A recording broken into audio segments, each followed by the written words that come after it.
دوستان محترم، بزرگان دین اور برادران ایمانی، قرآن کریم کی آیت مبارکہ آپ نے سماعت فرمائی ہے اور جس کا ترجمہ آپ کے ذہنوں میں راسخ ہو چکا ہے۔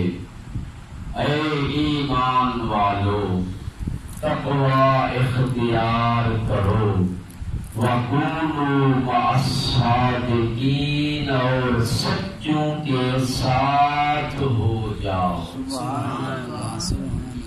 اور سچوں کے ساتھ ہو جاؤ، وہ سچے جن کا تعارف مصطفیٰ نے کرایا ہے۔ ایسے سچے ہوں کہ ولادت سے لے کر شہادت تک کبھی جھوٹ ان کے نزدیک نہ گیا ہو۔ اگر دنیا قرآن کی آیتیں پڑھ لیتی اور اگر دنیا سمجھ لیتی کونوا مع الصادقین کی تفسیر کون ہے اور کون ہے وہ سچے جن کے لیے اللہ نے اعلان فرمایا ہے اور معصوم عن الخطا ہے، ولادت سے شہادت تک خطا ان سے ممکن ہی نہیں ہے۔ اگر دنیا سمجھ لیتی تو آج 2% کے لوگ یہ نہ کہتے نعوذ باللہ نقل کفر نہ بشاتے کہ چند دن پہلے آپ نے سنا تھا کہ کسی نے کہا نعوذ باللہ من ذالک، 7 بار نعوذ باللہ، کہ اس نے کہا سیدہ فاطمہ خطا پہ تھی۔ میرے دوست، اگر ان کی عصمت دیکھنی ہے تو ذرا آپ قرآن میں دیکھیں کہ قرآن نے ان کو کیسے معصوم بیان کیا ہے۔ اگر دیکھنا ہے فاطمہ سلام اللہ علیہا کتنی اللہ کی سچی کنیز ہے تو ذرا اس قرآن کی آیت کی تفسیر کو بھی پڑھ لیں۔ وَلَئِنْ أَشْرَكْتَ لَأَحْبِطَنَّ عَمَلَكَ، اے میرے حبیب اگر تو نے شرک کیا تو میں اللہ تیرے اعمال کو حبط کر لوں گا۔ مفسرین اسلام نے لکھا کہ اللہ کے حبیب مسجد نبوی میں موجود ہیں اور ایک چور ہے جسے لایا گیا۔ اللہ کے حبیب نے کہا، پہلے حکم پوچھا کہ اس نے چوری کی ہے، واقعاً جب شاہد مل گئے اور چوری اس پہ ثابت ہو گئی، فرمایا فَاقْطَعُوا أَيْدِيَهُمَا۔ قرآن کہتا ہے جو السارق والسارقات، چور مرد ہو یا عورت، اس کے ہاتھ کاٹ دیے جائیں۔ پیغمبر نے حکم فرمایا اس کے ہاتھ کاٹ دیے جائیں۔ مجمع سے ایک شخص کھڑا ہوا، پیغمبر کے قریب آیا، آ کر کہتے ہیں یا رسول اللہ اسے معاف کر دیں، یہ حد اس پر جاری نہ کریں۔ جیسے ہی اس نے سفارش کی اس کے حد جاری نہ ہونے کی، پیغمبر نے دیکھ کر فرمایا تم یہ کیا کہہ رہے ہو؟ پیغمبر فرماتے ہیں اگر میری بیٹی فاطمہ بھی ایسا کرتی تو میں ان پر حد جاری کرتا۔ قرآن کہتے پیغمبر نے فرمایا یہ قرآن کی آیت نازل ہو گئی وَلَئِنْ أَشْرَكْتَ لَأَحْبِطَنَّ عَمَلَكَ، اے میرے حبیب اگر تو نے شرک کیا تو تیرے عمل حبط ہو جائیں گے۔ پیغمبر پریشان ہوئے، کچھ دن آیتیں نازل نہ ہوئی کہ میں اور شرک یہ جوڑ ہی نہیں بن سکتا کہ میں شرک کروں۔ جبرائیل نازل ہوئے، آ کے فرمایا اے پیغمبر اللہ درود و سلام کے بعد یہ کہہ رہا ہے جس طرح تو اور شرک کا جوڑ نہیں، اسی طرح فاطمہ اور قلبی کا جوڑ نہیں۔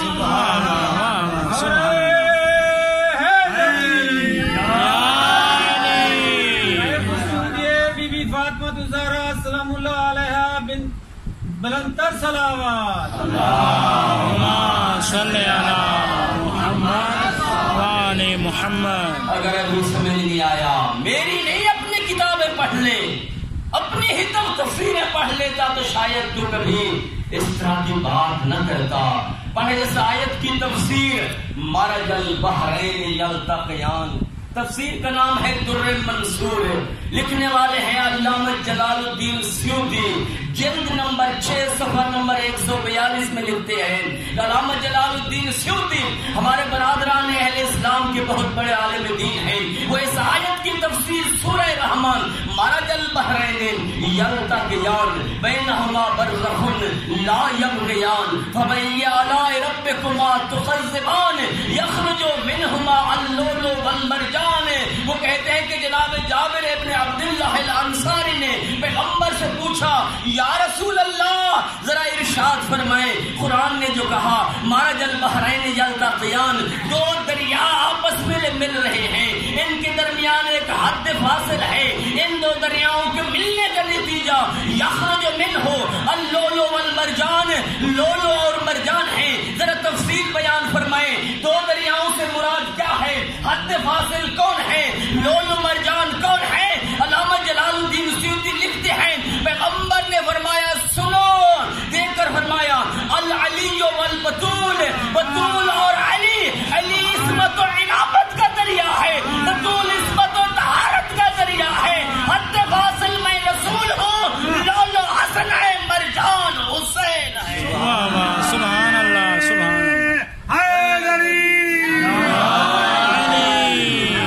مرج البحرین یلتقیان، ایک ہے عصمت و طہارت کا دریا، ہی البطول، فرمایا جو عصمت اور طہارت کا دریا ہے وہ ہے میری بیٹی سیدہ بطول، اور دوسرا دریا ہے امامت و ولایت کا، وہ ہے علی ابن ابی طالب۔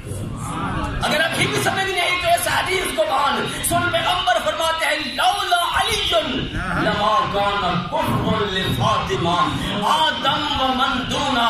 تو فاطمہ کا دنیا کے لوگوں سے قیاس کرتا ہے، ذرا دیکھ پیغمبر کیا فرما رہے ہیں، لولا علی، اگر علی نہ ہوتے لما کان کفر لفاطمہ، فاطمہ کا پلا نہ تھا، آدم ومن دونا، آدم سے لے کر عیسیٰ تک 1,24,000 نبی، ان میں فاطمہ کا کوئی مقابلہ نہیں کر سکتا۔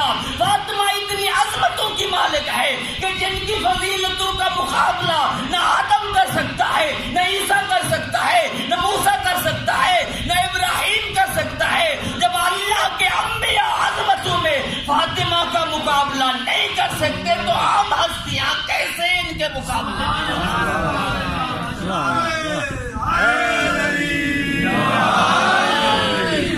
اور یہ فخر حاصل ہے علی بطول کو کہ اللہ نے اس کائنات کے اندر حضرت آدم علیہ السلام سے لے کر حضرت محمد مصطفیٰ صلی اللہ علیہ وسلم،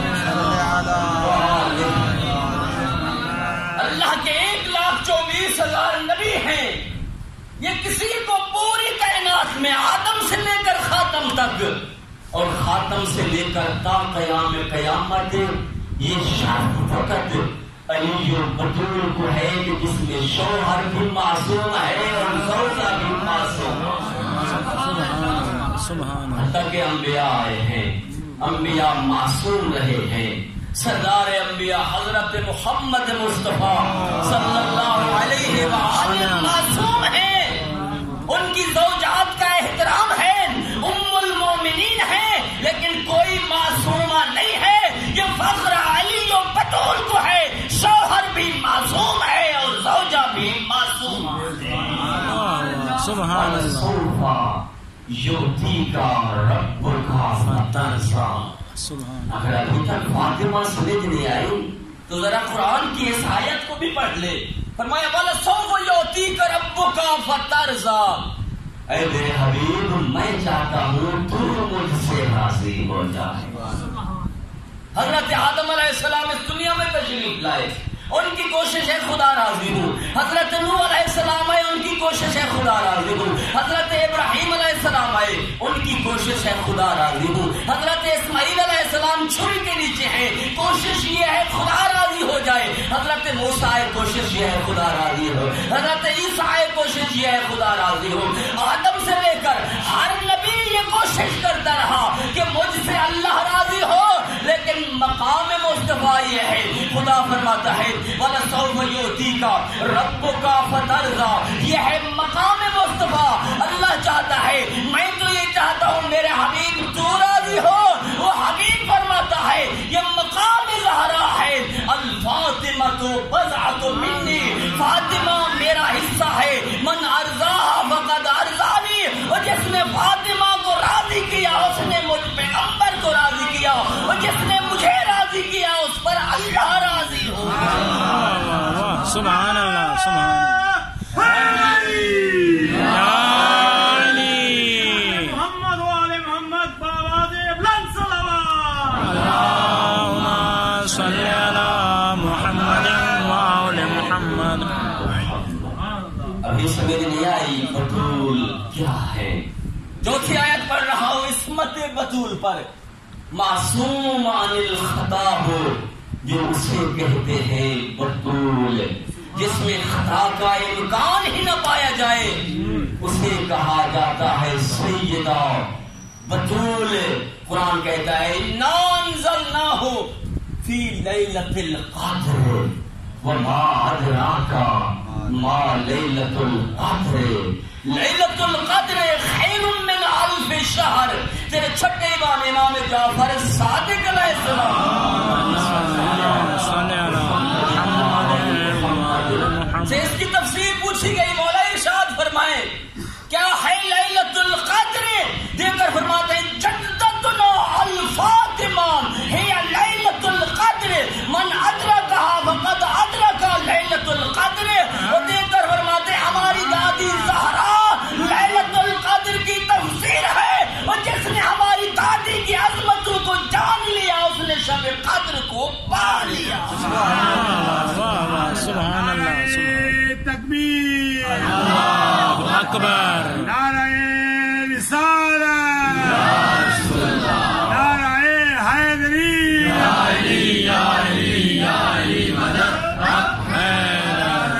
بلند صلوات۔ اللهم صل على محمد وآل محمد۔ پانچویں آیت پڑھ رہا ہوں اِنَّا أَعْطَيْنَاكَ الْكَوْثَرَ۔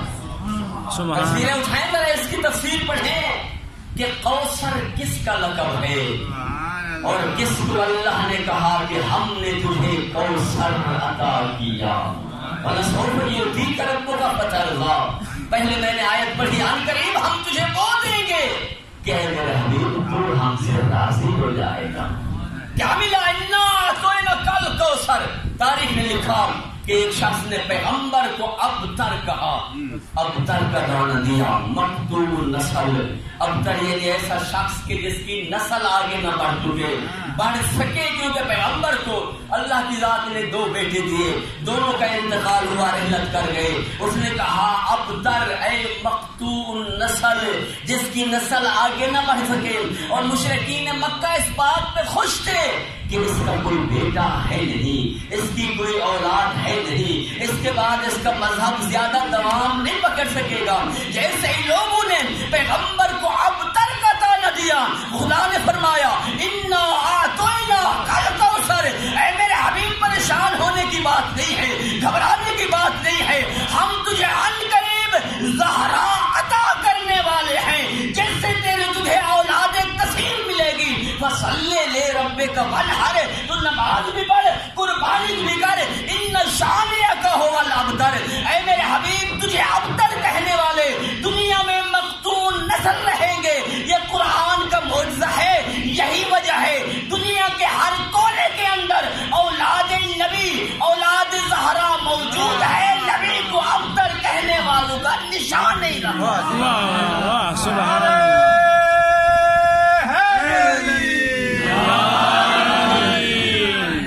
پانچ آیتیں میں نے سنائی آپ کو اور مختصر تاریخ تفسیر کی عرض کی۔ اب پانچ حدیثیں عرض کرتا ہوں سیدہ کی عظمت پہ۔ محمد سلام، اللهم صل على محمد وآل محمد۔ کسی نے پوچھا امام جعفر صادق علیہ السلام سے اللهم صل على محمد وآل محمد۔ بلکہ پیغمبر کے فرمان سے شروع کرتا ہوں. فرمایا الفاطمہ سیدۃ النساء العالمین فی الجنہ. پیغمبر فرماتے ہیں میری بیٹی فاطمہ جنت میں عورتوں کی سردار ہے. بڑی حدیث ہے یہ. میری بیٹی فاطمہ جنت میں عورتوں کی سردار ہے. اما ہوا جنت میں جائے لیکن سرداری فاطمہ کی کنیز بن کے رہے گی. جناب سارا جنت میں جائیں گی لیکن سرداری فاطمہ کی کنیز بن کے رہے گی. جناب مریم سلام اللہ علیہا جسے قرآن نے معصومہ کہا ہے وہ بھی جنت میں رہیں گی. ان کا مقام بھی جنت میں ہوگا لیکن کنیز بن کے سرداری فاطمہ کی. خود جناب فاطمہ کی ماں جناب خدیجۃ الکبریٰ رضی اللہ تعالی عنہا وہ جنت میں جائیں گی لیکن سرداری فاطمہ کی جن کو جنت میں بھیجنا ہے بھیج دو. کسی کو کوئی اعتراض نہیں ہے لیکن ماننا پڑے گا جو بھی جنت میں جائے گی سرداری فاطمہ کے ہوگی جانے والی کنیز.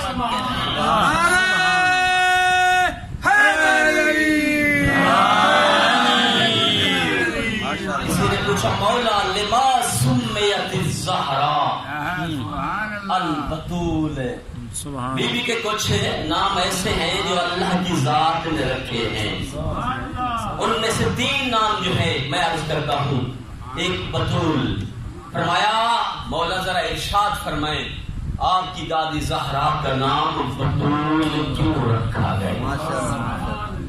امام نے فرمایا سنو عورت اس حوالے سے نقص رکھتی ہے 3 حوالوں سے. النقص فی العبادات، النقص فی الشہادہ، النقص فی الوراثہ.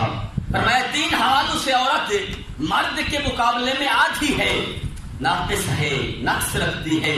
ایک نقص فرمایا وہ یہ ہے کہ عبادت کے حوالے سے عورت میں نقص پایا جاتا ہے کیونکہ کچھ دن ہر عورت پر ہر مہینے میں ایسے آتے ہیں جن دنوں میں مصلی اسے عبادت سے روکتا ہے قرآن اسے تلاوت سے روکتا ہے. یہ ہے نقص عبادت ہر عورت پر. فرمایا ہر مہینے میں کچھ دن ایسے آئیں گے کہ مصلی روک دے گا عبادت نہ کرنا قرآن روک دے گا تلاوت نہ کرنا لیکن میری جدہ زہرا سلام اللہ علیہا کو بتول اسی وجہ سے کہتے ہیں. فرمایا ولادت سے لے کر شہادت تک ایک لمحہ ایسا نہیں آیا کہ جس میں مصلی نے میری دادی کو عبادت سے روکا ہو قرآن نے تلاوت سے روکا. واہ واہ سبحان اللہ سبحان اللہ. ہمیشہ قرآن منتظر رہا ہے زہرا میری تلاوت کرے میں زہرا کے چہرے کی زیارت کروں. اور مصلی ہمیشہ منتظر رہا ہے کہ زہرا مجھ پہ آ کر عبادت کرے میں زہرا کے پاؤں کے بوسے لوں. النقص فی الشہادہ. اور فرمایا دوسرا نقص عورت کے اندر یہ ہے کہ گواہی کے حوالے سے مرد کے مقابلے میں ناقص ہے عورت. گواہی کے حوالے سے اگر کسی چیز کو ثابت کرنا ہو شرعی مسئلہ ہے آپ بزرگ ہیں مجھ سے بہتر جانتے ہیں اس کے لیے 2 عادل مرد گواہ چاہیے. اگر 2 مرد نہیں ہیں تو 1 مرد اور 2 عورتیں. 1 مرد اور 2 عورتیں. اگر دونوں مرد نہیں ہیں تو 4 عورتیں چاہیے کیونکہ مرد کے مقابلے میں یہاں پہ ناقص ہے اس کی شہادت. فرمایا ہر عورت دنیا کی شہادت کے حوالے سے ناقص ہے لیکن میری جدہ زہرا وہ ہے جس کے بارے میں اللہ کے حبیب نے فرمایا ہے یا فاطمہ انت صدیقۃ الکبریٰ.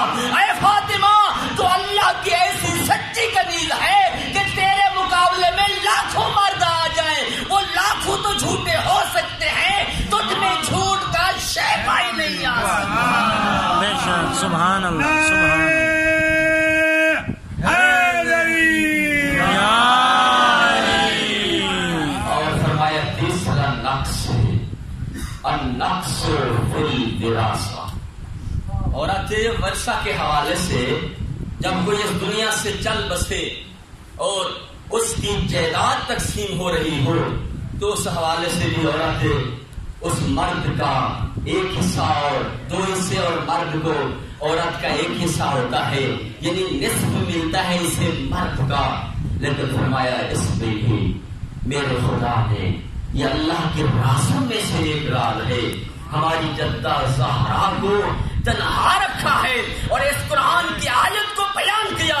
وَآتِ ذَا الْقُرْبَى حَقَّهُ، قرآن کی آیت نازل ہوئی، اے میرے حبیب وَآتِ ذَا الْقُرْبَى حَقَّهُ، وہ خاتون جو سب سے تیرے زیادہ قریب ہے اسے اپنا حق دے دے. جیسے یہ آیت نازل ہوئی پیغمبر نے باغ فتح اور اپنی ملکیت سیدہ ہماری دادی زہرا کے نام کر دی. سبحان اللہ.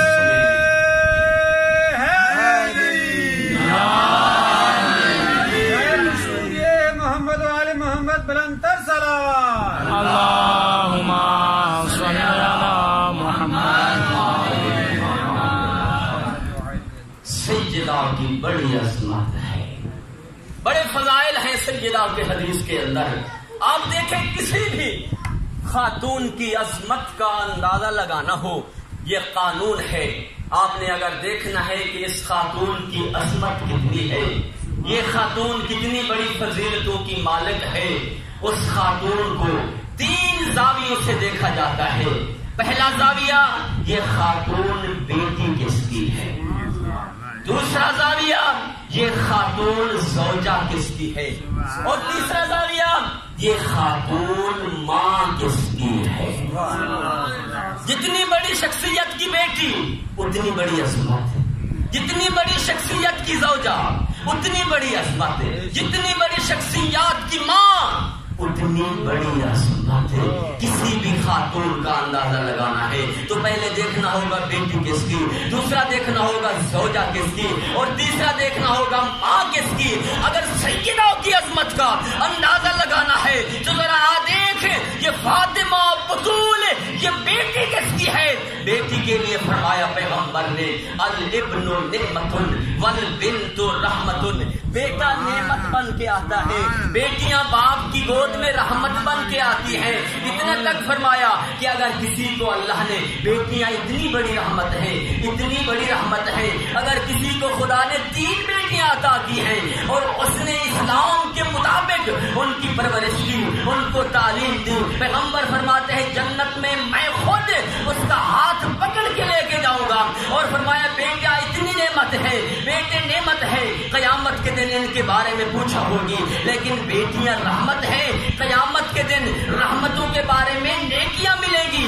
تو پیغمبر کی حدیث سے طے ہو گیا بیٹا باپ کے لیے نعمت بن کے آتا ہے، بیٹی باپ کے لیے رحمت بن کے آتی ہے.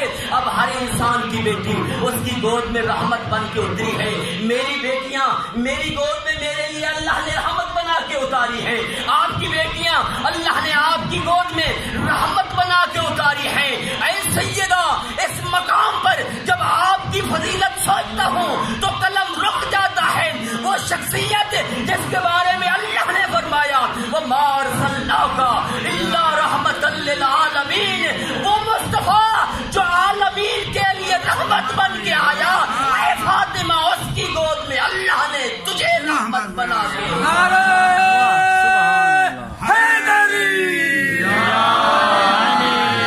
سبحان اللہ سبحان اللہ. اور دوسرا اگر کسی بھی خاتون کا عظمت کا اندازہ لگانا ہے کہ یہ بی بی کتنی بڑی فضائل کی مالک ہے، کتنی بڑی عظمتوں کی مالک ہے، تو پھر دیکھنا ہوگا کہ یہ زوجہ کس کی ہے. بے شک پیغمبر فرماتے ہیں النکاح نصف الایمان، نکاح جو ہے آدھا ایمان ہے.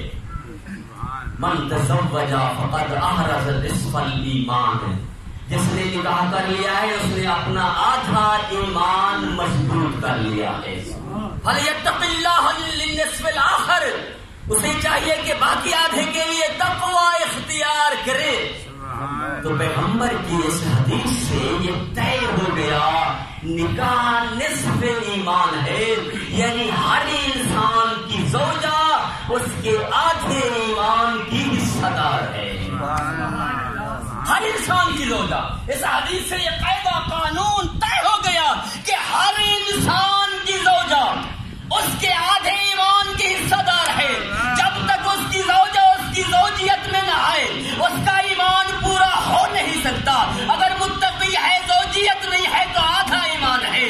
ہر انسان کی زوجہ، آپ کی زوجہ آپ کے آدھے ایمان کی حصہ دار، میری زوجہ میرے لیے آدھے ایمان کی حصہ دار، ہر شخص کی زوجہ اس کے آدھے ایمان کی حصہ دار ہے۔ اے سیدہ تیرے عظمتوں کا کیا کمال ہے اس ہستی کے لیے جس کے لیے پیغمبر نے فرمایا برز الایمان کلہ الی الکفر کلہ، وہ علی جو کل کا کل ایمان ہے اس کے آدھے ایمان کی حصہ دار تو ہے۔ اے بطول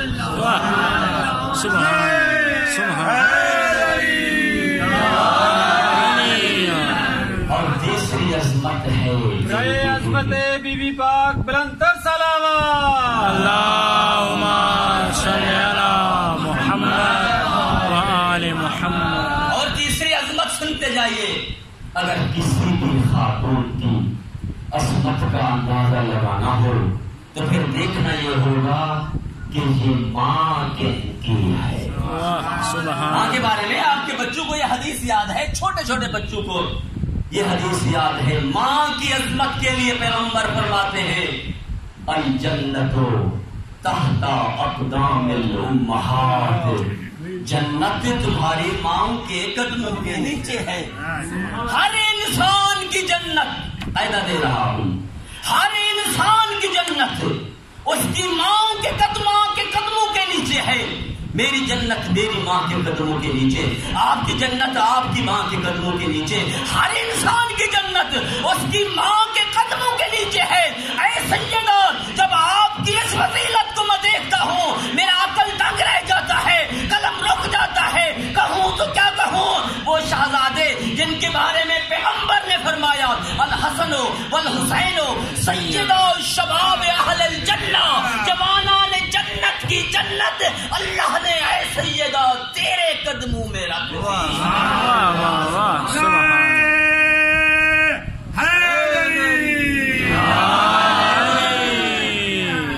سیدہ کی کمالات، سیدہ کے فضائل۔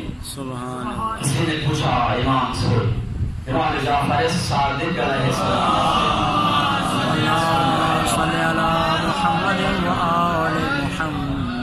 لما سمیت الزہرا الفاطمہ۔ مولا ذرا ارشاد فرمائے آپ کی دادی زہرا کا نام فاطمہ کیوں رکھا گیا؟ اور یہ بھی دوسرا نام میں عرض کر رہا ہوں، ان ناموں سے ہے جو اللہ نے سیدہ کو عطا کیے ہیں۔ جو نام اللہ نے سیدہ کو عطا کیا ان میں سے دوسرا نام پوچھا گیا مولا آپ کی دادی زہرا کو فاطمہ کیوں کہتے ہیں؟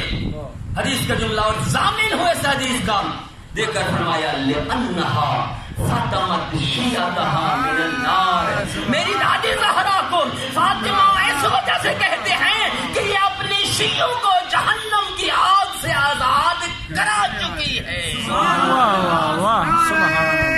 تکبیر، اللہ اکبر، نعرہ رسالت، نعرہ حیدری،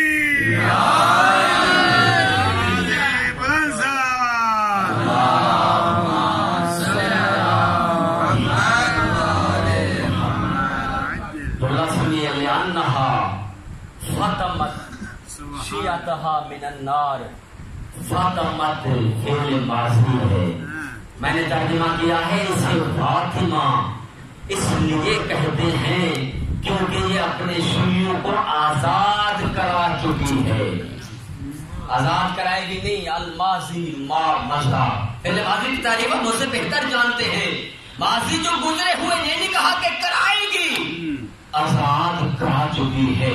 یہاں پہ کوئی کہہ سکتا ہے مولانا ویسے تو مسئلہ شفاعت خود اختلافی ہے، ہم تسلیم کچھ لوگ کہتے ہیں نہیں کرتے، اور آپ کہتے ہیں پہلے سے آزاد کرا چکی ہے، یہ کیسے ممکن ہے؟ میں کہتا ہوں ہاں پڑھ قرآن، قرآن کہتا ہے اذا وقعت الواقعہ، قیامت کے جتنے آثار ہیں قرآن میں فعل ماضی کے ساتھ اکثر تعبیر ہوئے ہیں، اذا وقعت فعل ماضی ہے، سمجھو قیامت واقع ہو چکی ہے۔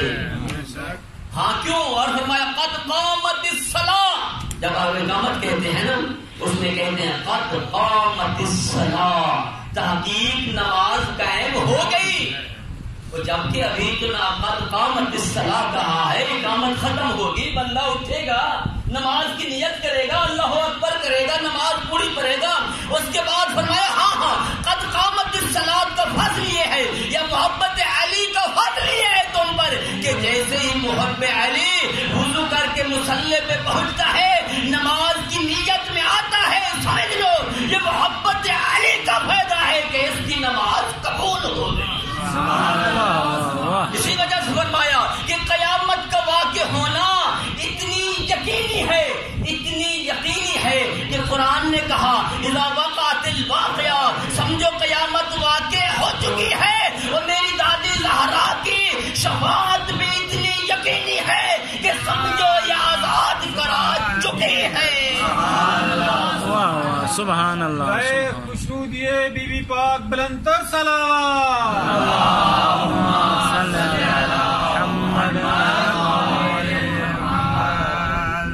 روایت میں ہے کہ نحنو کنا نجلس مع رسول اللہ، راوی کہتے ہیں ہم اللہ کے رسول کے ساتھ ایک مجلس میں، ایک محفل میں بیٹھے ہوئے تھے، وسالا ودخل رجل فقیر، ایک مرد فقیر آیا، وسال المساعدہ وطلب المساعدہ، اور اس نے آ کر پیغمبر سے طلب کیا، مساعدہ مدد طلب کی، کہا انا رجل فقیر، میں ایک فقیر بندہ ہوں، اگر ممکن ہو تو مجھے کھانے کے لیے کچھ دے۔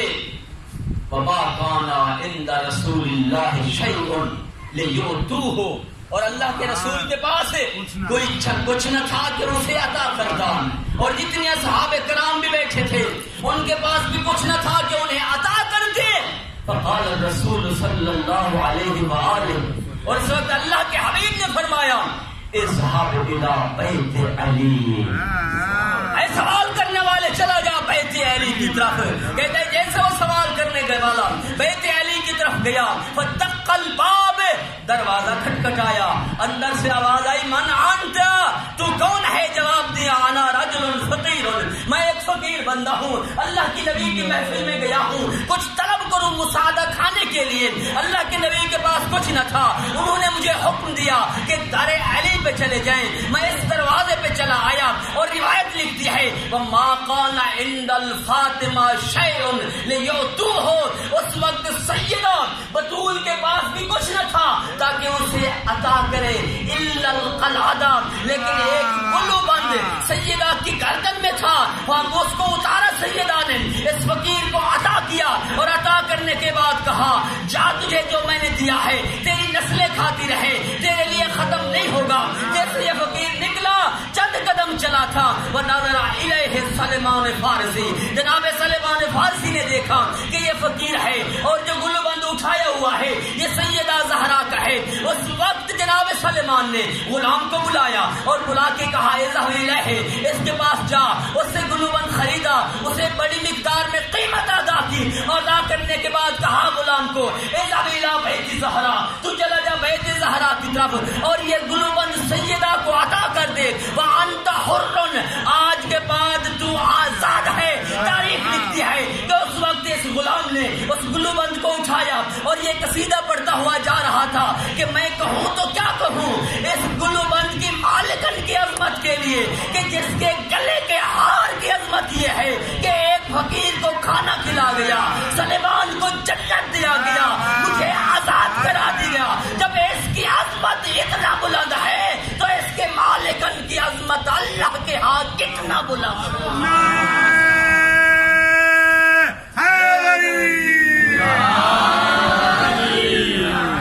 سیدہ کی شفاعت وہ شفاعت ہے کہ جس سے ہر کوئی مستفید ہوگا، اور وہ اپنے شیعوں کو آزاد کرا چکی ہے۔ اب یہ بھی حدیث میں عرض کرنا مناسب سمجھتا ہوں۔ مولا فرماتے ہیں ہماری جدہ زہرا تمام لوگوں کی شفاعت کریں گی، الا الاربع، سوائے 4 لوگوں کے۔ سورہ قیامت 12 نمبر 29، اس کے اندر یہ داخل ہے، فرمایا 4 قسم کے انسان ایسے ہیں، 4 قسم کے شقی لوگ ایسے ہیں کہ جن کو ہماری جدہ زہرا کی شفاعت نصیب نہیں ہوگی. سورہ قیامت ہے. فرمایا جب جہنمی سے جنتی سوال کریں گے ما سلککم فی سقر، سوال کریں گے اے جہنمیوں بتاؤ تمہیں جہنم میں کون سی چیز لے آئی؟ قالوا، جہنمی جواب میں کہیں گے لم نکو من المصلین.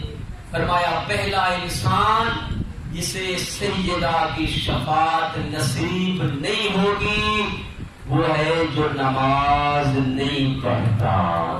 قرآن عرض کر رہا ہوں، یہ کوئی حدیث سے نہیں ہے. لم نکو من المصلین، پہلا جو نماز نہیں پڑھتا اسے سیدہ کی شفاعت نصیب نہیں ہوگی. دوسرا وَلَمْ نَكُ نُطْعِمُ الْمِسْكِينَ، دوسرا انسان جسے سیدہ کی شفاعت نصیب نہیں ہوگی جو مسکینوں کو راہ خدا میں کھانا نہیں کھلاتا.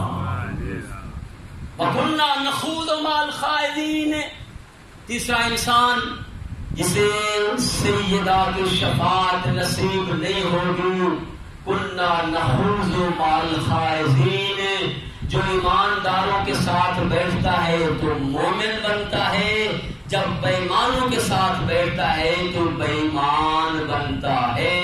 جو اپنے لفظ بدل کر کہوں جس کے دل میں نفاق ہے، زبان پہ کچھ ہے اور دل میں کچھ ہے. تیسرا اور چوتھا کُنَّا نُکَذِّبُ بِیَوْمِ الدِّینِ حَتَّى یَأْتِینَا الْیَقِینُ. فرمایا چوتھا انسان جسے سیدہ کی شفاعت نصیب نہیں ہوگی جو انسان قیامت پہ یقین نہیں رکھتا، جسے قیامت پہ ایمان اور یقین نہیں ہے. قرآن کہتے ہیں فَلَا تَنْفَعُهُمْ شفاعت الشافعین، یہ آیت نمبر 49 ہے یہ سورہ قیامت کی. یہ چار لوگ ایسے ہیں فَلَا تَنْفَعُهُمْ، ان کو فائدہ نہیں دے گی شفاعت الشافعین، شفاعت کرنے والوں کی شفاعت. لہذا سیدہ کا غلام وہ ہے، سیدہ کا نوکر وہ ہے، محب سیدہ وہ ہے جو نماز بھی ادا کرتا ہو، راہ خدا میں مسکینوں کو کھانا بھی کھلاتا ہو، اور جس کے دل میں ایمان ہو، جو زبان سے کہتا ہو عمل سے وہ کر کے دکھاتا ہو، قیامت اور شفاعت سیدہ پہ یقین رکھتا ہو، قیامت کے دن سیدہ اس کی شفاعت فرمائے گی. بلندر صلوات پڑھ دیں.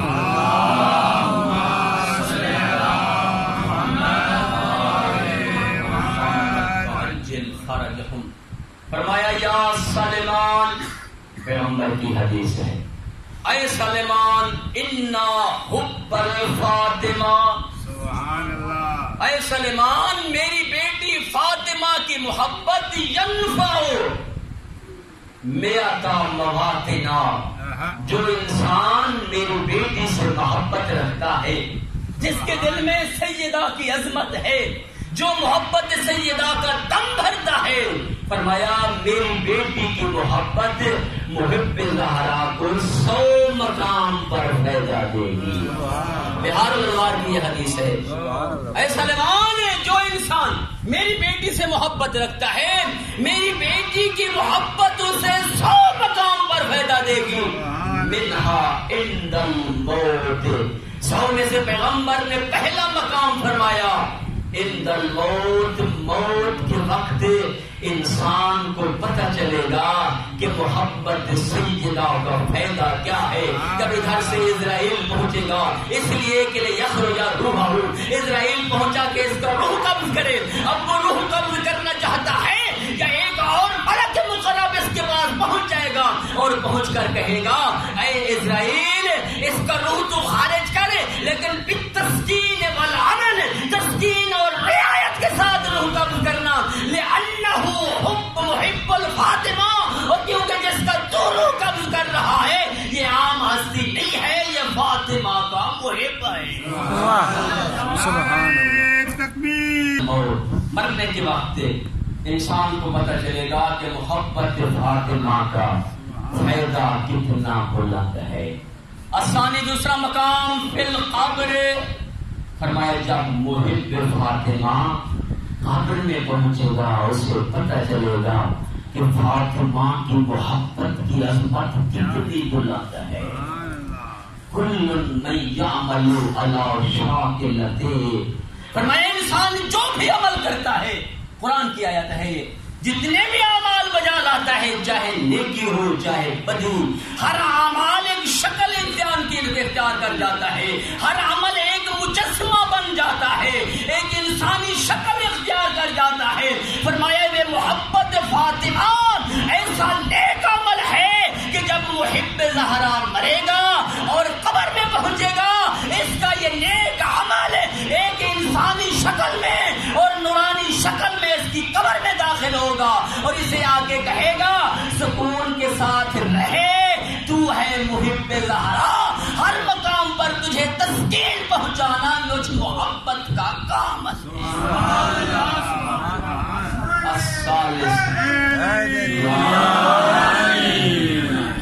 الثالث عند الصراط. اب 100 میں سے زیادہ تو میں پڑھ نہیں سکتا، جتنی میں بیان کر سکا بیان کروں گا. علامہ باقر مجلسی کی حدیث میں عرض کر رہا ہوں. فرمایا تیسرا مقام جہاں پر محبت بطول، عظمت بطول، جس کے دل میں محبت زہرا ہے اسے فائدہ دے گی عند الصراط. جب پل صراط سے گزرے گا محب زہرا، اس وقت پتہ چلے گا کہ اس محبت کا کتنا بڑا فائدہ ہے. تیرے چھٹے امام جعفر صادق علیہ السلام فرماتے ہیں کہ جب ہمارا محب اور بالخصوص ہماری جدہ کا محب پل صراط سے گزرے گا، پل صراط کے نیچے سے جہنم آواز دے کے کہے گی جز یا مومن، جز یا مومن، ان نور کا عطف ناری، اے مومن مجھ سے جلدی گزر جا، مجھ سے جلدی گزر جا. جو محبت زہرا کا تیرے دل کے اندر نور ہے، اس نور نے میری آگ کو بجھا کے رکھ دیا. واہ واہ، سبحان اللہ، سبحان اللہ، سبحان اللہ، سبحان اللہ. صراط سے جب گزرے گا پتہ چلے گا کہ محبت زہرا کی کتنی بڑی عظمت ہے. سبحان اللہ. فرمایا عند یوم القیامہ، چوتھا مقام قیامت کے دن پتہ چلے گا کہ محبت زہرا کی کتنی بڑی عظمت ہے، محبت زہرا کا کتنا بڑا مقام ہے. جب قیامت کا دن ہوگا، پھر 5ویں امام محمد باقر علیہ السلام فرماتے ہیں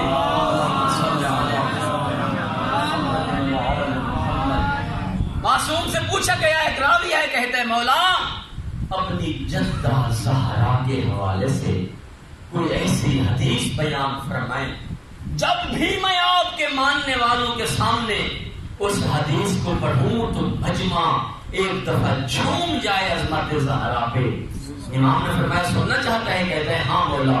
امام نے فرمایا سن اذا کان یوم القیامہ، جب قیامت کا دن ہوگا اور میری جدہ زہرا سلام اللہ علیہا تشریف لائیں گی، پیغمبر اسلام تمام نبیوں کے ساتھ بیٹھے ہوں گے اور پیغمبر کی سیرت یہ رہی ہے کہ جیسے ہماری دادی آتی تھی پیغمبر کھڑے ہو جاتے تھے. سبحان اللہ، سبحان اللہ. فرمایا پیغمبر کھڑے ہو جائیں گے اور خود ام المومنین حضرت عائشہ رضی اللہ تعالی عنہ سے یہ روایت ہے، کہتی ہے کہ یا رسول اللہ میں سمجھتی ہوں، یہ بھی مجھے سمجھ آتا ہے کہ جب بطول آتی ہے آپ کھڑے ہو جاتے ہیں، یہ بھی مجھے سمجھ آتا ہے عظمت زہرا جب بطول آتے ہیں آتی ہے آپ بطول کی طرف بڑھ کے ان کا احترام کرتے ہیں، یہ بھی سمجھ آتا ہے. اور یہ بھی سمجھ آتی ہے عظمت زہرا کہ آپ احترام کرنے کے بعد اجلسہا علی مقام، اے اللہ کے حبیب آپ بطول کو اپنے مقام پر بیٹھاتے ہیں. لیکن مجھے یہ سمجھ نہیں آتا کہ جیسے بطول آتی ہے آپ احترام کرتے ہیں، اسے اپنے مقام پر بٹھانے کے بعد فقبل راہبہا، سیدہ بطول کی پیشانی کو بوسہ لیتے ہیں. اب ایسا کیوں کرتے ہیں؟ پیغمبر نے دیکھ کر فرمایا اے میری زوجہ عائشہ، اچھا ہوا کہ تم نے پوچھ لیا. لما استقت الجنت راہ الجنہ، جب میں چاہتا ہوں جنت کی خوشبو محسوس کروں. فقبل الفاطمہ، میں فاطمہ کا بوسہ لیتا ہوں، مجھے جنت کی خوشبو. سبحان اللہ. فرمایا اس وقت اللہ کا حبیب کھڑا ہو جائے گا. جب حبیب کھڑا ہوگا ساری امت کھڑی ہوئی ہے. جب ساری امت کھڑی ہوئی ہے تمام انبیاء کھڑے ہو جائیں گے. یہ ہے عصمت زہرا.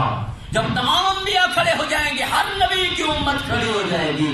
فرمایا اللہ کا حکم ہوگا ادخلی یا زہرا فی الجنہ، اے زہرا جنت میں داخل ہو جاؤ. فرمایا جب حکم ہوگا اس وقت میری دادی زہرا جنت کے دروازے پہ جا کے رک جائے گی. وَنَظَرَ إِلَىٰ میدان المحشر، اور اس وقت میدان محشر کی طرف میری دادی نظرت دیکھے گی، اور دیکھنے کے بعد جو بھی ہمارا محب ہوگا اور میری دادی زہرا سے محبت کرنے والا ہوگا اس طرح مجمع سے چن کر جنت میں شفاعت کر کے بھجائے گی جس طرح نمازی تسبیح کے دانے گرے ہوئے زمین سے چن لیتا ہے. سبحان اللہ. اور شفاعت کر کے جنت میں بھجا دے گی. الخامس، پانچواں اور آخری مقام، فرمایا عند الحساب. جب حساب و کتاب کا وقت ہوگا پھر پتہ چلے گا کہ محبت زہرا کی عظمت کتنی ہے. اور یہ واقعہ میں نے پڑھا اور اکثر جو ہے پڑھا کرتے تھے مرحوم سید حافظ حسنین نور اللہ مرقدہ، وہی پڑھا کرتے تھے. آپ نے ضرور الماس سے سنا ہوگا کہ جب قیامت کا دن ہوگا اور میدان معاشر میں مومن کے اعمال تولے جا رہے ہوں گے، حساب و کتاب ہو رہا ہوگا. جب مومن کے اعمال تولے جائیں گے کچھ لوگ ایسے آئیں گے کہ جن کی نیکیاں کچھ کم ہوں گی، ان کم نیکیوں کی بنا پر انہیں فرشتے جہنم میں لے کے جا رہے ہوں گے.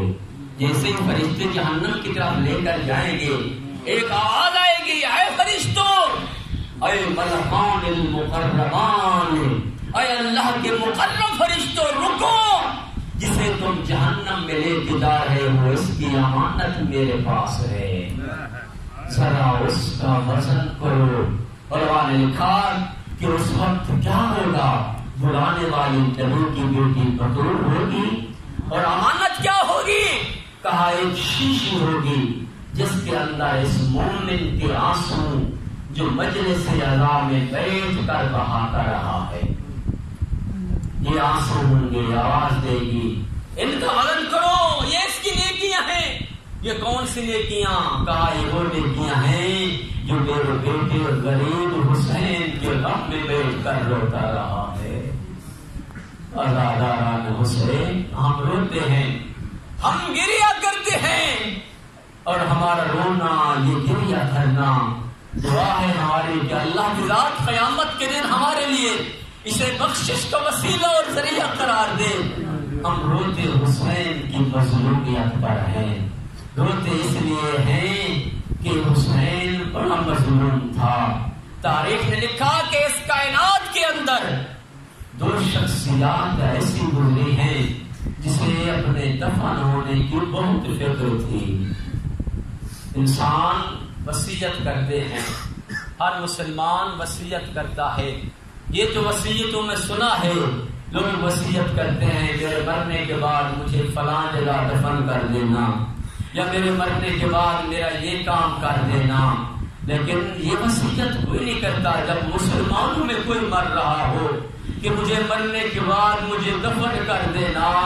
تاریخ اسلام کے اندر دو شخصیات ایسی گزری ہیں جنہیں اپنے مرنے کے بعد، جن کو اپنے دفن کی بڑی فکر تھی. تاریخ اٹھائیں وہ کون سے ہیں دو شخصیات؟ علماء نے لکھا ہے ایک ہے زہرا کا بیٹا حسین، جسے دفن کی بڑی فکر تھی. تاریخ نے لکھا کہ جب آئے میدان کربلا میں پہنچنے کے بعد حسین کو اپنے دفن کی اتنی فکر تھی کہ ایک گروہ کو بلایا اور بلا کے کہا ہے بنی اسد کے قبیلے کے مردوں کو، کہا دیکھو یہ جو جمع ہوئے ہیں یہ ہمارے مارنے کے لیے جمع ہوئے ہیں. 10 محرم کے بعد 10 محرم کو ہمیں یہ مار دیں گے، 11 محرم کو چلے آنا ہماری لاشوں کو دفن کر دینا. اور اس کے بعد تیرے امام مخاطب ہوئے بنی اسد کے قبیلے کی عورتوں کی طرف اور ان کو مخاطب ہو کے کہتے ہیں اے بنی اسد کی عورتیں اگر تمہارے مرد ہمیں دفن کرنے نہ آئے تم نے ان کو غیرت دلانی ہے کہ یہ چلے آئیں 11 محرم کو آگے ہمیں دفن کرے. اجرکم علی اللہ. روایت کا تیسرا جملہ حسین کی مظلومیت کا. میرے مولا نے بنی اسد کے چھوٹے چھوٹے بچوں کو بلایا اور بلا کر کہتے ہیں اے بنی اسد کے بچے اگر تمہارے مرد دفن کرنے نہ آئے اگر خاتون بھی انہیں نہ کہے وہ 11 محرم کو تم چلے آنا میدان کربلا اور تم اپنے ہاتھوں سے مٹی سے کھیلنے لگ جانا. وہ کھیلتے کھیلتے ہاتھوں سے مٹی اٹھا کے ہمارے جسموں پہ ڈال دینا اور تمہارا کھیل پورا ہو جائے گا. ہمارے جنازے دفن ہو جائیں گے. اور قدیمی ازادار بیٹھے ہیں آپ. میں سوال کرتا ہوں کیا 10 محرم کو کسی نے دفن کیا؟ نہیں کیا. اب روایت کہتی ہے 11 محرم کو جب شریکت الحسین زینب وہ جب گزری مقتل گاہ سے دیکھا حسین کا لاش بے غور و کفن پڑا ہوا ہے. رو کے کہا سجاد بیٹا ان کو کہو تم نے اپنے نجس لاشیں دفنا دیے ہیں مجھے اجازت دے میں بھیا حسین کو دفن کر دوں.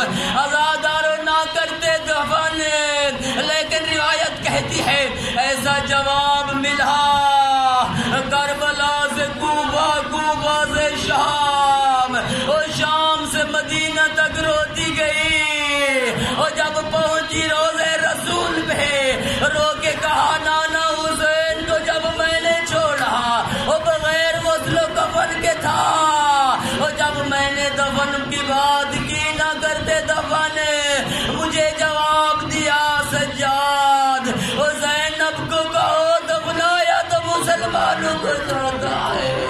اجرکم علی اللہ. آزاداران حسین. اب روایت کہتی ہے پہلی شخصیت جسے اپنے دفن کی فکر تھی وہ ہے حسین ابن علی اور دوسری شخصیت ہے جسے اپنے دفن کی فکر تھی وہ ہے حسین کا سفیر مسلم اور جسے کوفہ میں بلایا گیا. 16,000 کوفیوں نے ابتدا میں بیعت کی اور بیعت کرنے کے بعد آہستہ آہستہ توڑتے گئے. بالآخر ایسا وقت آیا حسین کے سفیر نے جب نماز عشاء ادا کی نماز پڑھنے کے بعد پیچھے مڑ کے دیکھا اب کوئی نہیں رہا سب چھوڑ کے چلے گئے ہیں. وہ دل بند زہرا سفیر حسین مسلم ہے اب تنہا ہے انجان گلیاں ہیں کوفے میں چلتے چلتے اب مسلم تلاش کر رہا ہے شاید آج کی رات گزارنے کے لیے کوئی گھر مل جائے. اجرکم علی اللہ. روایتیں کہتی ہیں مسلم چلتا چلتا آیا ایک دروازے پہ دیکھا ایک کنیز خدا ہے جو اپنے بیٹے کا انتظار کر رہی ہے. تاریخ نے اس کا نام توبہ لکھا ہے. آ کر سلام کیا سلام کے بعد کہا حل شربت من الماء ہو سکتا ہے تو پیاسے کو پانی پلا دو. یہ مومنہ گئی گھر سے پانی لایا مسلم کو پانی دیا مسلم نے پانی پیا. پانی پینے کے بعد تشکر کیا گلاس واپس رکھنے گئی. تھوڑی دیر کے بعد آئی اپنے بیٹے کے انتظار میں تھی دیکھا وہ مسافر جسے اس نے پانی پلایا ہے پریشان اس کے دروازے پہ کھڑا ہوا ہے سر جھکا ہوا ہے سوالیوں جیسی حالت ہے. آگے کہتی ہے عبد خدا تیرا اس وقت میرے دروازے پہ رکنا مناسب نہیں ہے.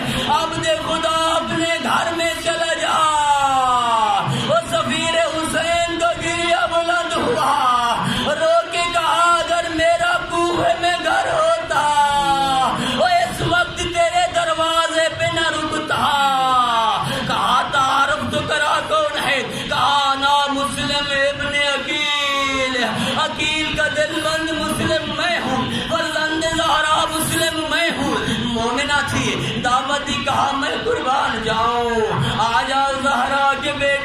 گھر میں رات گزارو عزاداران حسین.